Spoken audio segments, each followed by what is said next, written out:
রুকু দিচ্ছি কেন দিচ্ছি, সিজদা দিচ্ছি কেন দিচ্ছি, সালাত আদায় করতেছি কেন করতেছি, ডান হাতে খাচ্ছি কেন খাচ্ছি, সালাম দিচ্ছি কেন দিচ্ছি, বাম পায়ে টয়লেটে যাচ্ছি কেন যাচ্ছি, ওয়াজ করতে আসছি কেন আসছি, ওয়াজ শুনতে আসছি কেন শুনছি, বাচ্চাকে মাদ্রাসায় পড়াচ্ছি কেন পড়াচ্ছি, স্কুলে পড়াচ্ছি কেন পড়াচ্ছি, গান শুনতেছি কেন শুনতেছি, কোরআন শুনতেছি কেন শুনতেছি। আসেন না একটু জেনে শুনে করি, আসেন না। তিনি তো একটাও বাদ দেয় নাই যা জাহান্নামে নিয়ে যাবে, সব নিষেধ করছে।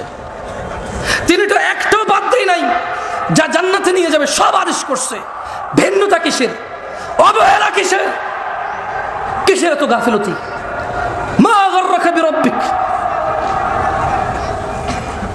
কিসে এত দয়াময় আল্লাহ থেকে আমাদেরকে দূরে রাখছে, কিসে কি পাইছি আমরা?